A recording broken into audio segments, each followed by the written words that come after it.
Jai Hind, Jai Bharat to everyone. Students, I hope you all are fit, fine and safe at home. Welcome to our online education. Myself Sengundar Sulakshna and I will be teaching you SPCC. So students, today we are here to see Standard 12th SPCC Part 2 Chapter number 1 Issues on Share. So as you all know, we have already seen few parts of this chapter. So today we are here to see the part 7 of the chapter. So students, let us move on with a short revision of the portion that we have seen on the previous video. So previously we have seen the provision of share on call or call on share, we can say that. After that we have seen what is the procedure of call on share and what are the duties of a company secretary on share on calls, and after that what is share forfeiting, its meaning and definition we have seen in a very detailed manner. So let us have a short summarization or a revision of the portion that we have seen. So provision of share on call or call on share की अगर हम बात करते, सबसे पहले article of जो association है यानी एओए में ये प्रोविजन होना चाहिए कि कॉल ऑन शेयर करवाया जा सकता है कंपनी से, तो ही कंपनी शेयर ऑन कॉल करवा सकता है। सेकेंड, एक बार प्रोविजन रेफर करने के बाद सेकेंड रिजोल्यूशन पास करवाना पड़ता है बोर्ड ऑफ मीटिंग के थ्रू, और उसके थ्रू ही हम कॉल ऑन शेयर करवा सकते हैं। What is the last date and what is the money, वो डिसाइड करवाना पड़ता है मीटिंग में, then only we can do that. At least installment के बीच में जो है 2 मंथ के 1 मंथ का एटलीस्ट का टाइम होना चाहिए, और प्रोबेबली उससे ज्यादा हो तो बेटर है, ये माना जाता है। आफ्टर दैट एक कॉल नोटिस बनाया जाता है जिसमें एप्लीकेंट को बताया जाता है कि आपको कितना अमाउंट किस तरीके से पे करना है। सो वो प्रोविजन के हिसाब से बनाना पड़ता है, उसी के बाद ही शेयर कॉल किया जा सकता है। अगर कोई अरियर है तो अरियर को इन्फॉर्म किया जाता है, यानी कोई भर नहीं रहा तो उसको इन्फॉर्म किया जाता है कि पर्टिकुलरली लास्ट डेट के अंदर आपको भरना है, और अगर आप नहीं भरोगे तो उसका इंटरेस्ट पे करना पड़ेगा, ऐसा उनको एक वार्निंग भी देना पड़ता है। और बोर्ड ऑफ डायरेक्टर चाहे तो उस इंटरेस्ट को वो माफ भी कर सकते हैं पेनाल्टी के रूप में जो चार्ज किया गया। ये था प्रोविजन। इसके बाद हमने देखा कि the procedure of the share call on share. So shares के ऊपर जो कॉल ऑन शेयर किया जाता है उसका प्रोसीजर क्या है ये देखा। सबसे पहले एज आई सेड कि हमें सबसे पहले रेजोल्यूशन पास अप करवाना पड़ता है, तो बोर्ड ऑफ मीटिंग को बिठा के कॉल ऑन शेयर करने के पहले सबसे पहले रेजोल्यूशन पास करवाना पड़ता है। कंपनी एक्ट के प्रोविजन के हिसाब से कॉल ऑन शेयर कर सकते हैं नहीं, ये डिसाइड करने के बाद एक रेजोल्यूशन पास करवा के हमें जो है उस रेजोल्यूशन में लास्ट डेट क्या है, अमाउंट क्या डिसाइड किया बोर्ड ऑफ डायरेक्टर्स के थ्रू, ये रखना पड़ता है। उसके बाद सेकेंड जो है एक बैंक ओपन करना पड़ता है, bank account, share call account करके एक पर्टिकुलर सिर्फ शेयर कॉल के लिए एक अकाउंट पर्टिकुलर कंपनी के बैंक में ओपन किया जाता है। Once the bank account is open, उसके बाद हमें कॉल लिस्ट बनाना पड़ता है। कॉल लिस्ट में सेक्रेटरी को कॉल लिस्ट बनाना पड़ता है जिसके अंदर एप्लीकेशन में जितने लोगों का शेयर इन्वेस्टर्स का नाम, शेयर होल्डर का नाम, उनका अमाउंट, उनको कितना शेयर्स अलॉट किया गया था, उसका कितना अमाउंट होता है और कब तक पे करना, और लास्ट डेट क्या और कौन से बैंक में और कहाँ कौन सी जगह पे करना, ये सारी डिटेल्स उस नोटिस में प्रिपेयर किया जाता है। Once the call notice is prepared, उस कॉल नोटिस को बैंकर के पास एक कॉपी करके भेज दिया जाता है। अब काम बैंक का शुरू होता है। बैंक क्या करता है, जैसे ही कंपनी ने उसको जो लिस्ट दिया उसके हिसाब से जो पैसे आते हैं उसको कलेक्ट करता है। On the behalf of company वो उसको कलेक्ट करेगा, और फिर जैसे सारे कलेक्ट हो जाते हैं तो फिर वो कंपनी के जो शेयर कॉल अकाउंट है उसमें क्रेडिट कर देगा। अब बैंक में जब ये चीजें कलेक्ट किया जाता है उस टाइम पे पे इन स्लिप से जो पैसे भरे जाते, पे इन स्लिप रख लिया जाता है और रिसिप्ट जो है कस्टमर को यानी शेयर होल्डर को दे दिया जाता है।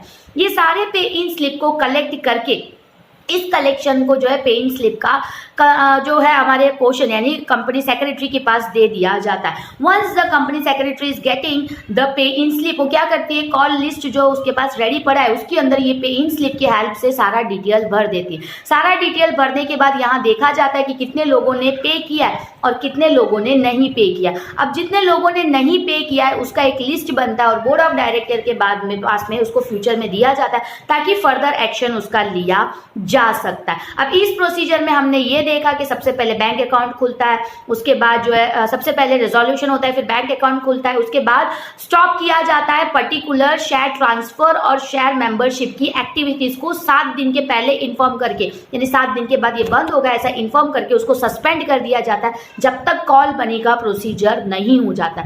उसके बाद कॉल लिस्ट बनता है, कॉल लिस्ट का एक कॉपी बैंक में जाता है, बैंक उसको लेता है, फिर मनी कलेक्ट करता है, उस मनी के हिसाब से जो पे इन कलेक्ट हुआ है उस पे इन स्लिप को कंपनी को देता है, कंपनी उसका कॉल लिस्ट बनाता है, उसमें से बाइफ्रिकेट किया जाता है कितने ने पे किया कितने ने नहीं पे किया। इस हिसाब से जो बाइफ्रिकेट किया गया है उसमें से जितने नहीं पे किया वो कहीं ना कहीं जो है बोर्ड ऑफ डायरेक्टर के पास पहुंचाया जा सकता है ताकि फ्यूचर में उनके रिलेटेड कोई एक्शन फर्दरली लिया जा सके। तो यहाँ पे खत्म होता है procedure of share on call. After that what are the duties of a company secretary. So company secretary को सबसे पहले आर्टिकल को देखना है, वेरीफाई करना है कि उनकी कंपनी एक्ट में आर्टिकल क्या है। वेरीफाई करने के बाद एक रिजोल्यूशन पास करवाना है। रिजोल्यूशन पास करने के बाद उनको जो है एक बैंक अकाउंट ओपन करवाना है उस रिजोल्यूशन के हिसाब से। जैसे ही रिजोल्यूशन के हिसाब से बैंक अकाउंट ओपन होता है सबसे पहले उनको सस्पेंड करवाना है रजिस्टर ऑफ मेंबर और रजिस्टर ऑफ शेयर ट्रांसफर का। उसके लिए उनको 7 दिन पहले न्यूज़पेपर में एडवर्टाइज देना पड़ेगा। 7 दिन के पहले न्यूज़पेपर में एडवर्टाइज देने के बाद ये बोला जाएगा कि जब तक शेयर ऑन कॉल नहीं होता है 7 दिन के बाद से ये प्रोसीजर बंद हो जाएगा और उसके बाद शेयर ऑन कॉल होने के बाद ही ये प्रोसीजर शुरू होगा। उस पर्टिकुलर टाइम तक इसको ब्लॉक किया जाएगा। ऐसे 7 दिन पहले ही एडवांस में इन्फॉर्म कर दिया जाता है। उसके बाद एक कॉल नोटिस बनाया जाता है जिसे हम निबान नोटिस या नोटिस भी बोलते हैं। इस नोटिस में मेंशन किया जाता है पर्टिकुलर शेयर होल्डर्स को कितना भरना है और किस हिसाब से। हर एक के घर पे रजिस्टर पोस्ट के थ्रू इसको पहुंचाना और लोगों को ड्यू डेट देना। और इवन ड्यू डेट अगर 10 तारीख का है तो उसके 14 दिन पहले ये नोटिस उनके घर तक पहुंच जाने, इसका काम जो है कंपनी सेक्रेटरी का होता है। इवन उसका प्रीवियसली कोई अरियर देखा गया जैसे अलॉटमेंट मनी नहीं पे किया या फर्स्ट कॉल हो गया उसका मनी नहीं पे किया, तो ऐसा कुछ हुआ है जो अरियर पास्ट का देखा गया तो उसके लिए भी वापस एक बार उनको इन्फॉर्म करना, नोटिस देना कि आपको ये अरियर क्लियर करना है। इस तरीके से ये काम करना है। वंस जैसे ही बैंक में लिस्ट बनता है उसको पॉसिबल करके पहुंचाते हुए और उसके बाद वो जो लिस्ट में से पेइंग स्लिप आता है वो पेइंग स्लिप को लाके रजिस्टर करवाना अपने कॉल लिस्ट के अंदर। फिर जो रिमेनिंग अरियर वाले हैं उसका लिस्ट बोर्ड ऑफ डायरेक्टर को देना और लिस्ट ऑफ मेंबर को वहां पे वापिस एक बार शेड्यूल्ड करवाना। ये कंपनी सेक्रेटरी का काम होता है। तो इस तरीके से जो है पोर्शन देखा जाता है। नेक्स्ट हमने देखा शेयर फॉरफिटिंग का।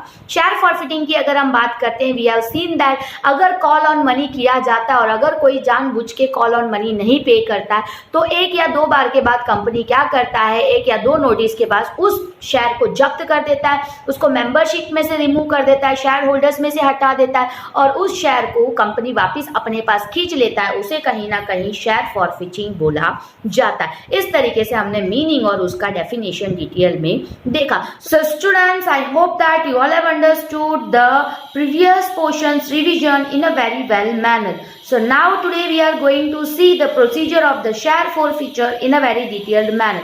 So now let us move on with the line-to-line explanation of the chapter from the textbook in the further video. So students, now let us move on with the further portion of the chapter. So today we are going to see the procedure of share forfeiture. So share forfeiture के लिए क्या procedure follow up करना पड़ता है वो आज हम detail में देखने वाले। So I am going to read it out, listen it out carefully. Procedure for share forfeiting is given in the articles of the company. The steps of the procedure are as follow. So share forfeiting करने के लिए जो article of company में जो यानी article of association होता है company में उसमें ऑलरेडी हमें प्रोसीजर दिया होता है। तो उसके हिसाब से हमें क्या क्या स्टेप फॉरवर्ड करना है या प्रोसीजर्स हमें फॉलो अप करना है वो नीचे दिया गया है, उसके ऊपर हम डिटेल में देखेंगे। Number 1, preparing list of call in arrear. So the secretary prepares a list of call on share not paid by shareholder on the basis of paying slip received from the bank. So you remember कि last time हमने discuss किया था कि जो paying slip आता है उसके basis पे ही किसने पे किया है किसने नहीं किया वो डिसाइड किया जाता है। सो उसी के बेस में सेक्रेटरी क्या करते हैं, एक लिस्ट बनाते हैं जिसमें से लोगों ने जो शेयर कॉल अमाउंट है वो नहीं पे किया वो पे इन स्लिप जो बैंक में से रिसीव किया उसके बेसिस में बनाया जाता है, यानी नॉट पेड लिस्ट प्रिपेयर किया जाता है। Presenting list of call in arrears before the board of director. Once the list of the call in arrear is prepared, it is present before the board of director for further discussion and for taking decisions on share forfeitures. जैसे ही once वो list prepare हो जाता है, जो arrear का list है, arrear in the sense जो पे नहीं किया गया वैसा लिस्ट है, उस लिस्ट को बोर्ड ऑफ डायरेक्टर के पास दिखाया जाता है और उसके बाद एक फर्दर डिस्कशन किया जाता है कि इसके ऊपर क्या डिसीजन लेना है, वेदर शेयर फॉरफिटिंग करना है कि उनको नोटिस देना है तो कितना टाइम पीरियड देना है, किस हिसाब से उसके ऊपर एक डिस्कशन किया जाता है। फिर शेयर फॉरफिटिंग का जो है पोर्शन देखा जाता है। Sending reminder to member. Reminders are sent to those member who have not paid call money within the prescribed time limit, and they are intimated to pay the amount of call in arrears including interest within the time limit now prescribed. जैसे मैंने बोला तुरंत ही उसको फॉरफिचिंग किया नहीं जाता है, उसके बाद रिमाइंडर भेजा जाता है. वंस अगर डिस्कस हो गया, बोर्ड ऑफ डायरेक्टर बोलते हैं उनको 2 से 3 रिमाइंडर दो, और ये लीगल प्रोसीजर भी है. लीगली आपको 2 या 3 जो है हर जगह रिमाइंडर दिया जाता है, नोटिस प्रोवाइड किया जाता है. इवन यहाँ पे भी एक रिमाइंडर भेजा जाता है जहाँ पे कॉल मनी, जबकि उनको बोला गया कि लास्ट मंथ 15 डेट तक आपको पे करना था, आपने पे नहीं किया, आपको फिर से कंपनी ने एक मौका दिया है, इस मंथ के 30 डेट यानी 15 दिन के अंदर आपको ये अमाउंट पे करना है, और जितना लेट करोगे उतना इतना इंटरेस्ट जो है हर 10 दिन या 15 दिन में देखा जाएगा. इसीलिए इंटरेस्ट के साथ अब आपको इसके अंदर ये अमाउंट पे करना है, वैसा एक उनको रिमाइंडर भेजा जाता है. Sending final reminder.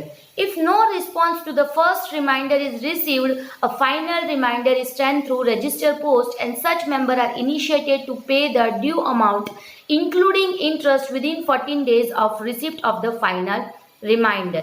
They are also warned of forfeitures of share on failure in paying the due amount. जैसे कि फर्स्ट रिमाइंडर भेजा, फर्स्ट रिमाइंडर के बाद 30 डेट तक टाइम दिया, यानी उस 15 दिन के अंदर भी अगर उन्होंने इंटरेस्ट के साथ अमाउंट पे नहीं किया तो कंपनी क्या करेगा, फिर से एक नया रिमाइंडर भेजेगा जिसे फाइनल रिमाइंडर बोला जाता है. फाइनल रिमाइंडर जो है वो रजिस्टर पोस्ट के थ्रू भेजा जाता है और मेंबर को फिर से इंटीमेट यानी फिर से उसको याद दिलाया जाता है कि आपका ड्यू अमाउंट फर्स्ट ये था, सेकेंड ये था, ये आपको थर्ड कॉल नोटिस आ रहा है.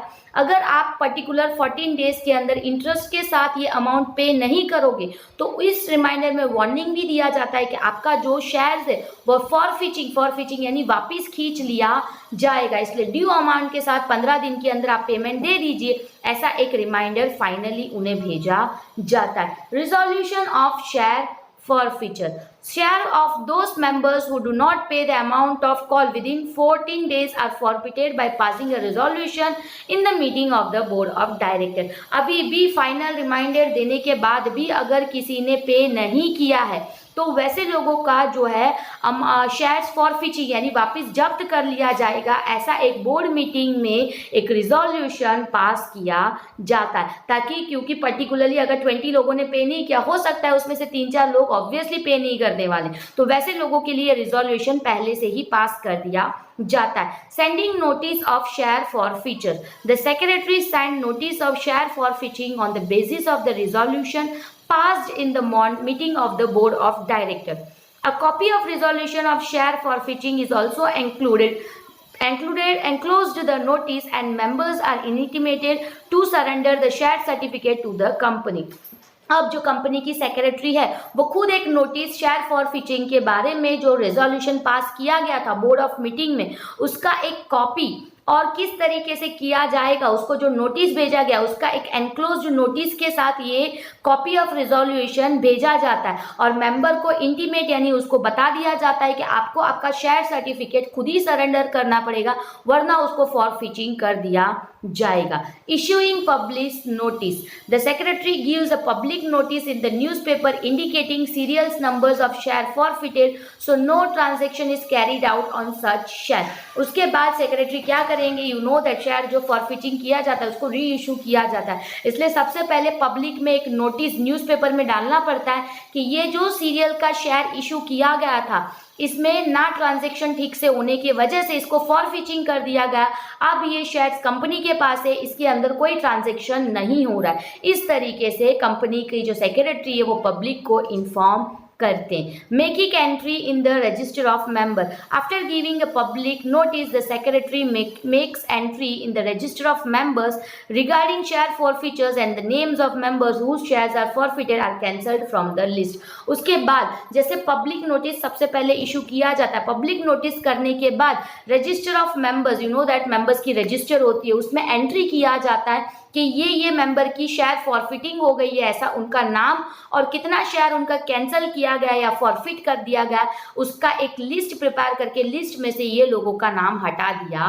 जाता है। सो यहाँ पे प्रोसीजर खत्म होता है शेयर फॉरफिटिंग का। फाइनली नाम रिमूव करने के बाद उनका और कंपनी का कुछ लेना देना नहीं होता है और उनका शेयर फिर से एक बार री इश्यू किया जाता है, बट उसका एक अलग प्रोसीजर में देखा जाएगा। So now duties of a secretary regarding the share forfeiting. So share forfeiting करने के टाइम पे एक सेक्रेटरी का ड्यूटी क्या क्या होता है। ऑब्वियसली कंपनी सेक्रेटरी का ही हर जगह ड्यूटी होता है शेयर्स में, तो यहाँ पे इसका क्या ड्यूटी है, let us see that in a very detailed manner. Duties of the secretaries regarding share forfeiting are as under. So share forfeiting का जो ड्यूटीज है सेक्रेटरी का वो नीचे दिया गया है। Let us see that in a very detailed manner. Verifying provisions of article regarding share forfeitures. So share forfeiting करने के लिए सबसे पहले प्रोविजंस ऑफ आर्टिकल्स को वेरीफाई करना कंपनी का ये एक इंपॉर्टेंट फर्स्ट काम माना जाता है। Preparing list of member who have not paid calls on share. जिन्होंने कॉल ऑन शेयर का पेमेंट नहीं किया वैसे लोगों का लिस्ट प्रिपेयर करना भी इनका काम माना जाता है। Sending reminder to defaulter member as per resolution passed in the meeting of board of director. So first जैसे बोर्ड ऑफ डायरेक्टर्स ने जो रिजोल्यूशन पास किया है रिमाइंडर भेजने का, तो उस रिमाइंडर को भेजना एज ए डिफॉल्टर मेंबर को ये थर्ड काम माना जाता है। Sending final reminder to members who have not paid the call in arrears even after sending the first reminder. First reminder भेजने के बाद भी अगर कुछ मेंबर्स ने पे नहीं किया तो उसको फाइनल रिमाइंडर भेजना कि आपका अकाउंट नहीं पे किया तो शेयर फॉरफिटिंग किया जाएगा। ऐसा एक फाइनल रिमाइंडर भेजना भी सेक्रेटरी का काम माना जाता है। Holding meeting of the board of director to pass resolution of share forfeiting on expiring of the time limit of the final reminder. So final reminder का जो टाइम दिया गया है अगर उस टाइम पीरियड के अंदर भी अगर कुछ शेयर होल्डर ने पैसे पे नहीं किए तो उनका जो अकाउंट है उसको कैसे फॉरफिटिंग करना है, उनका शेयर कैसे फॉरफिटिंग करना, उसका एक बोर्ड ऑफ डायरेक्टर के थ्रू रेजोल्यूशन पास करवाना, that is a work of the company secretary. Sending notice to member regarding forfeitures of share. उसके बाद एक नोटिस भेजना कि किस तरीके से उनका शेयर फॉरफिचर किया जा रहा है मेंबर्स को, उसका एक नोटिस भी भेजना। Giving notice in the newspaper regarding forfeitures of share. उसके बाद एक नोटिस जो है न्यूज़पेपर में देना कि इस पर्टिकुलर शेयर का फॉरफिचिंग किया जा रहा है। Making a note in the register of member cancelling the name of members. So जो रजिस्टर ऑफ मेंबर होता है उसमें एक नोट बना के जो नेम ऑफ मेंबर्स जिनका कैंसिल किया गया, शेयर फॉरफिटिंग किया गया, उनका नाम उसमें से कैंसिल करवाना। गेटिंग द रिजोल्यूशन रिगार्डिंग री issue of the share passed in the board of the director and informing new shareholders regarding allotment of share, entering their name in the register of members. कि जैसे कि मैंने बोला उसके बाद जैसे cancel उनका नाम कर दिया जाता है उसके बाद सेक्रेटरी एक नया रिजोल्यूशन पास करवाती है उस शेयर को री इशू करने का। उसके बाद जो री इशू शेयर है उसके लिए एक बोर्ड ऑफ मीटिंग कंडक्ट किया जाता है, नए शेयर होल्डर्स को शेयर अलॉट किया जाता है और उनका नाम रजिस्टर ऑफ मेंबर्स के अंदर इंक्लूड किया जाता है। सो ये प्रोसीजर 9 प्रोसीजर और जो ड्यूटीज है वो एक कंपनी सेक्रेटरी का माना जाता है।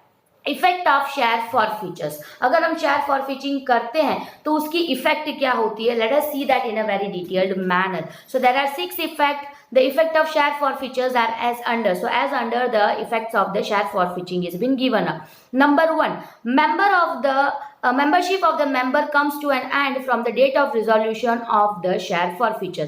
So जैसे ही शेयर फॉरफिटिंग का रिजोल्यूशन डेट आ जाता है तुरंत ही वो जो मेंबर ने पेमेंट नहीं दिया उसका मेंबरशिप उस कंपनी से कैंसिल हो जाता है। Shareholder loses the amount already paid on the share forfeiter. ऐसा मान लेते 100 रुपीज का शेयर है, उसने 50 ऑलरेडी एप्लीकेशन और अलॉटमेंट में पे कर दिया है। कॉल अमाउंट 20 का था बट उसने पे नहीं किया तो उसने जितना अमाउंट अभी तक पे किया है वो भी वहां पे चला जाता है, वो उसको रिटर्न बैक नहीं मिलता है। Shareholder also loses the right to receive dividend. So जो ईयर के एंड में डिविडेंड उसको मिलता है उसका जो राइट होता है वो भी कहीं ना कहीं वो लूज अप कर देता है। As soon as the shares are forfeited the company becomes owner of the amount paid by the shareholder on share forfeitures.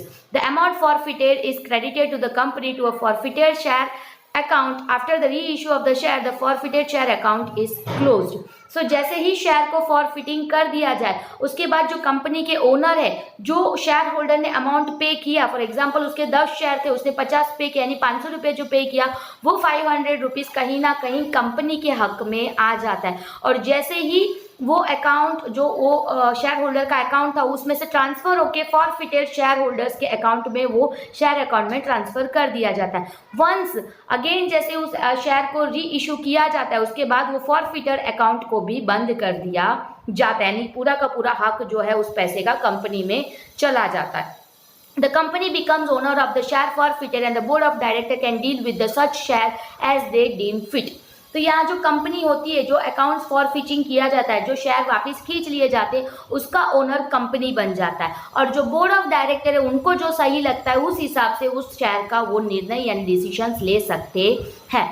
On forfeiting of share capital of the account is reduced and the company can reissue the share forfeiture। जैसे ही के forfeiting of share करते हैं यानी share को वापस जब्त कर लेते हैं तो शेयर कैपिटल जो होता है कंपनी का वो कम हो जाता है, इसीलिए कंपनी उस शेयर को फिर से जो है जो फॉरफिटिंग किया है उसको री इशू कर सकता है कैपिटल वापस सेम अमाउंट में करने के लिए। सो ये थे effect of share capital. So today's topic will be of up to this. So आज का टॉपिक यहाँ तक रहेगा। I hope you all have understood the topic in a very well manner. So now let us move on with a short summarisation of the topic that we have seen today. Students, I hope that you all have understood the today's portion in a very well manner. So today we have seen about the procedure of the share forfeiting and the duties of a company secretary regarding the share forfeiting. After that we have seen the portion of the effect of share forfeiting on the company and the shareholder. So let us have a short summarization of the topic that we have seen today. So the procedure of share forfeiting, procedure की अगर हम बात करते हैं, सबसे पहले हमने देखा कि कोई भी शेयर को फॉरफिटिंग करने के पहले आर्टिकल ऑफ एसोसिएशन के हिसाब से उस कंपनी को फॉरफिटिंग का प्रोविजन है कि नहीं ये सबसे पहले चेक करना पड़ता है। Once the provision is there उसके बाद एक लिस्ट प्रिपेयर करवाना पड़ता है जिसके अंदर जितने लोगों ने पैसे नहीं पे किए उनका एक पर्टिकुलर कितना अमाउंट अरियर में देखा जा रहा है और कितना अमाउंट उनका पे करने का बाकी है, इसके ऊपर एक पर्टिकुलर टॉपिक बनाया जाता है, एक लिस्ट बनाया जाता है। इस लिस्ट के बेसिस पे ये जो लिस्ट बन जाता है तुरंत ही इस लिस्ट को जो है बोर्ड ऑफ डायरेक्टर के सामने रखा जाता है, एक मीटिंग रखा जाता है और इस मीटिंग के अंदर एक रिजोल्यूशन पास किया जाता है सर्टेनली फर्दर एक्शन इन लोगों पे क्या लेना है। सो बोर्ड ऑफ डायरेक्टर्स में जो डिसाइड किया जाता है उसके हिसाब से सबसे पहले इनको जो है रिजोल्यूशन पास होने के बाद एक रिमाइंडर नोटिस दिया जाता है जिसे फर्स्ट रिमाइंडर नोटिस बोला जाता है। फर्स्ट रिमाइंडर नोटिस में शेयर होल्डर्स को ये इन्फॉर्म किया जाता है कि उनका ड्यू डेट क्या था और अभी तक उन्होंने पेमेंट नहीं किया तो उनको एक्स्ट्रा 10 डेज का ड्यू डेट दिया जा रहा है, रेदर देन दैट उनको पेनाल्टी के रूप में इतना इंटरेस्ट चार्ज किया जा रहा है और विद इन दिस डेट उनको सेकेंड अभी जो नया ड्यू डेट है उसके अंदर उसको पेमेंट करना रहेगा, ऐसे उनको इन्फॉर्म किया जाता है। Once one reminder is gone फिर भी अगर उन्होंने पे नहीं किया then a final reminder is pass down. Final reminder में उनको बोला जाता है कि आपको ऑलरेडी 2 वार्निंग दे दिया, आपको 2 जो है ड्यू डेट दिया गया, ये थर्ड ड्यू डेट अगर आप इसको अभी भी पे नहीं करोगे तो वार्निंग में ये बोला जाता है कि आपका शेयर जो है कभी भी फॉरफिटिंग किया जा सकता है कंपनी के स्टैट्यूटरी प्रोविजन के हिसाब से। ये वार्निंग के बाद उन्हें पर्टिकुलरली लास्ट ड्यू डेट दिया जाता है। वंस ये नोटिस भेजने के बाद फाइनल रिमाइंडर भेजने के बाद ही यहाँ पे एक बोर्ड ऑफ मीटिंग कंडक्ट किया जाता है जिसके अंदर एक रिजोल्यूशन पास किया जाता है कि अभी भी अगर किसी ने पे नहीं किया तो उसका शेयर फॉरफिटिंग का प्रोसीजर कैसे करना है, किस तरीके से करना है, उसका एक रिजोल्यूशन पास किया जाता है। वंस वो ड्यू डेट पास होने के बाद ये जो रिजोल्यूशन पास हो गया इसके बाद जो है शेयर फॉरफिटिंग के लिए अगर अभी भी किसी ने पे नहीं किया तो उसको एक नोटिस भेज दिया जाता है शेयर फॉरफिटिंग का, जिसके अंदर जो सेक्रेटरी खुद एक इंफॉर्मेशन भेजती है कि इतना सारा रिमाइंडर देने के बाद भी आपने पे नहीं किया इसलिए आपके शेयर जो है वो फॉरफिटिंग किया जा रहा है तो पर्टिकुलरली इसको आप सरेंडर करवा दीजिए। सो वंस सरेंडर का पोर्शन जैसे आता है तो उनका जो शेयर है उसको फॉरफिटिंग किया जाता है। फॉरफिटिंग किया हुआ जो शेयर है उसको अब कैसे री इशू करना है, उसका क्या फर्दर प्रोसीजर करना है, उसका एक बोर्ड ऑफ मीटिंग में देखा जाता है। उसके बाद उसका फर्दर पोर्शंस डिसाइड किया जाता है। ये है प्रोसीजर ऑफ द शेयर फॉरफिटिंग। अब ये पर्टिकुलर जो प्रोसीजर होता है उसमें एक कंपनी सेक्रेटरी का काम क्या होता है. So obviously this is a work of a company secretary. तो first portion is article of association को verify करना कि उस कंपनी का प्रोविजन क्या है शेयर फॉरफिचिंग के लिए. उसके बाद लिस्ट प्रिपेयर करना जो अरियर्स के लिए सिलेक्टेड मेंबर्स है, यानी जो मेंबर्स ने अभी तक पे नहीं किया उनका कैंडिडेट्स का लिस्ट प्रिपेयर करना. उसके बाद उस शेयर होल्डर का लिस्ट बोर्ड ऑफ डायरेक्टर को देना और उसके साथ साथ एक रिजोल्यूशन पास करवाना रिमाइंडर का और शेयर फॉरफिचिंग का. तो उस टाइम पे जो रिमाइंडर का नोटिस है वो प्रिपेयर करके उनको रिमाइंडर करवाना कि उनका जो है कॉल नोटिस दिया गया बट ड्यू डेट सेकेंड उनको अलॉट करना. 1 second due date is allotted, अगर वो फिर भी उसको पे नहीं करते तो उसके बाद थर्ड एंड फाइनल रिमाइंडर उनको देना. फाइनल रिमाइंडर के बाद उनको एक नोटिस भेजना शेयर फॉरफिचिंग का जिसके ऊपर एक रिजोल्यूशन ऑलरेडी अगेन सेक्रेटरी ने पास करवाना, उसका बोर्ड ऑफ मीटिंग में एक ड्यूटी माना जाता है. वन शेयर फॉरफिटिंग का प्रोविजन उसने पास करवा दिया. उसके बाद न्यूज़पेपर के अंदर एडवर्टाइजमेंट देना पब्लिक इशू का कि इस सीरियल नंबर का जो शेयर है उसको फॉरफिचिंग किया जा रहा है due to non receiptment of the payment. उसके बाद इसका जो पोर्शन है उसको फॉरफिटिंग करने के बाद उसका फर्दर री इशू करवाने के लिए और उसका एक रिजोल्यूशन पास करवा के फर्दर री इशू करवाने के बाद उसका जो अमाउंट आता है शेयर अलॉटमेंट का वो बोर्ड ऑफ डायरेक्टर्स के पास ले जाना और उसका लिस्ट ऑफ मेंबर्स को इंक्लूड करना और उस मेंबर्स को एक्सक्लूड करना. ये सारा काम एक जो है कंपनी सेक्रेटरी का देखा जाता है. सो इस तरीके से एक कंपनी सेक्रेटरी को for share forfeiting she has to और he has to work. After that we have seen the effect of the share फॉरफिचिंग.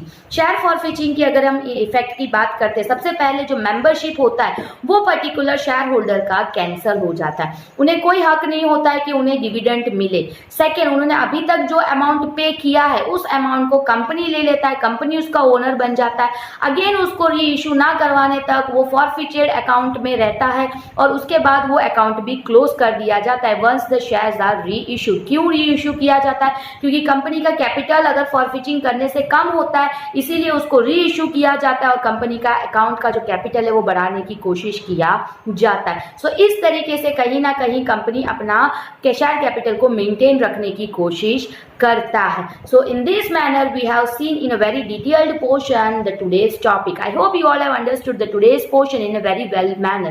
Rather than that, I hope that this video was an interesting video for you all.